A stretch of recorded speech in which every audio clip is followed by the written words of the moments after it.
Hello friend, this is Ankita. Welcome to my channel pedagogy with Ankita. और आज हम पढ़ेंगे जेंडर या लिंग के बारे में।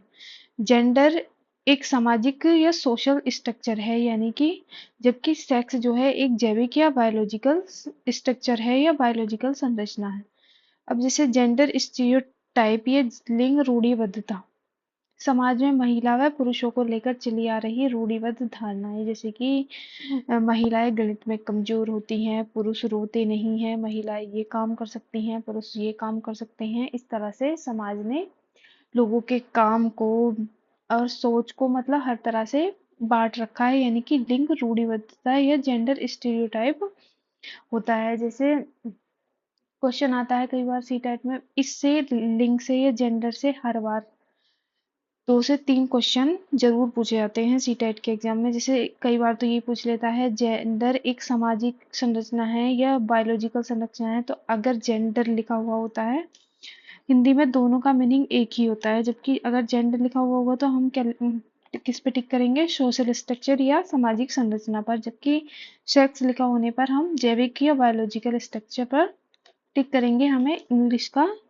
ध्यान रखना है कि जेंडर लिखा है या फिर सेक्स लिखा है, जबकि हिंदी मीनिंग दोनों का एक ही होता है। अब जेंडर स्टीरियोटाइप क्या होता है कि महिलाएं ये कार्य कर सकती हैं और पुरुष ये कार्य कर सकते हैं। समाज ने लोगों की सोच को इस तरह से डेवलप कर रखा है, जबकि ये स्टीरियोटिपिकल रूढ़िबद्धता समाज के ही द्वारा बनाई गई है। जैसे कि एक बच्चा है तो वो रो रहा होता है, तो उसकी दादी अम्मा या उसकी माता जी कहती हैं कि बेटा तुम तो लड़के हो, तुम कैसे लड़कियों की तरह रो रहे हो। यानी कि समाज ने ये स्ट्रक्चर बना दिया है लोगों के माइंड में, या समाज के सामने ये स्ट्रक्चर है कि पुरुष नहीं रो सकते, जबकि महिलाएं या बच्ची या लड़कियां रो सकती हैं, जबकि पुरुष नहीं रो सकते क्योंकि वो बहुत स्ट्रोंग होते हैं। अब महिलाएं गणित में कमजोर होती हैं, ये भी लोगों के बीच एक धारणा बन गई है कि महिलाएं जो है गणित में कमजोर होंगी, यानी कि महिलाएं सिर्फ आर्ट्स में अच्छी हो सकती हैं या ड्राइंग में महिलाएं अच्छी होंगी और पुरुष गणित में अच्छे होंगे। ये इस तरह से जेंडर स्टेरियोटिपिकल पे मतलब हर बार एक या एक क्वेश्चन पूछा ही जाता है। या तो जेंडर बायस पे पूछ लेते हैं या जेंडर स्टीरियोटाइप पे पूछ लेते हैं। और कि महिलाएं ड्राइंग अच्छी बना सकती हैं, पुरुष ड्राइंग में अच्छे नहीं होते, लेकिन ऐसा कुछ भी नहीं है। ये सिर्फ समाज के द्वारा बनाई गई एक धारणा है। महिलाएं भी अच्छा गणित कर सकती हैं, जरूरी नहीं है कि लड़के ही अच्छा गणित कर पाएं या महिलाएं ही या लड़कियां ही अच्छी ड्राइंग कर पाएं। लड़के भी बहुत अच्छे अच्छे आर्टिस्ट होते हैं। जेंडर बायस या लिंग पक्षपात क्या होता है? एक शिक्षक को गर्ल्स व बॉयज में जो है जेंडर पैरिटी या लिंग समता रखनी चाहिए। जेंडर न्यूट्रल लैंग्वेज का यूज करना चाहिए क्लासरूम में।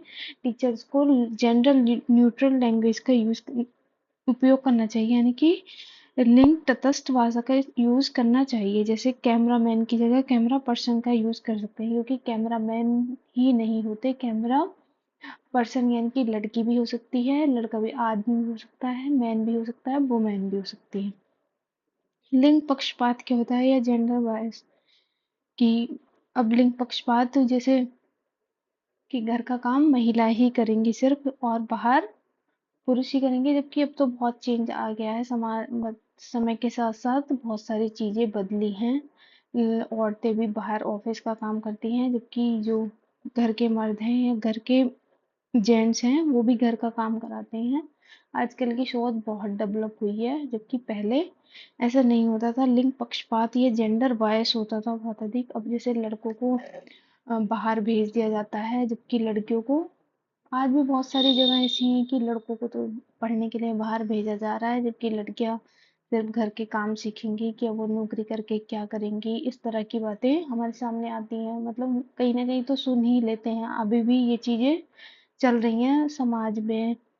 और बहुत सा मतलब ऐसे नहीं कह सकते कि बिल्कुल खत्म हो चुका है, कि जेंडर पक्षपात है ही नहीं है, लिंग पक्षपात नहीं है। अब जैसे लड़की के पैदा होने मतलब लड़की के होने पे ही इतनी खुशी नहीं मनाई जाती है, क्योंकि हाँ बहुत सारे घरों में ऐसा नहीं है, लेकिन ज्यादातर अभी चीजें हैं कि लड़के के होने पर ज़्यादा खुशी मनाई जाती है, लड़कियों के पैदा होने पर भी बहुत खुशी नहीं मनाई जाती है, उनको बाहर भी नहीं भेजा जा सकता है, इतनी अपॉर्चुनिटीज़ नहीं मिल पाती है उनको। जैसे फ़ोन से पढ़ाई तक के लिए लड़कियों को, बहुत सारी लड़कियां ऐसी हैं जिनको फ़ोन आज भी नहीं दिया जा सकता है कि वो गलत यूज़ करेंगी, जबकि लड़कों के साथ ये सारी चीज़ें बहुत कम होती हैं या ना के बराबर ही होती हैं। तो अभी भी जेंडर पक्षपात या लिंग बायस बहुत अधिक है। सीटेट इससे हर बार 1 से 2 क्वेश्चन अवश्य पूछता है। कई बार तो यही पूछ लेता है कि जो जेंडर है, ये लिंग है, ये कैसी संरचना है। तो हमें इंग्लिश का ध्यान रखना है। सबसे पहले हमें क्या करना है, हमें रखना है इंग्लिश का ध्यान कि उसमें जेंडर लिखा हुआ है या फिर सेक्स लिखा हुआ है। अगर सेक्स लिखा हुआ है तो बायोलॉजिकल स्ट्रक्चर, और जेंडर लिखा हुआ है तो सामाजिक या सोशल स्ट्रक्चर। थैंक यू, मिलते हैं नेक्स्ट वीडियो में।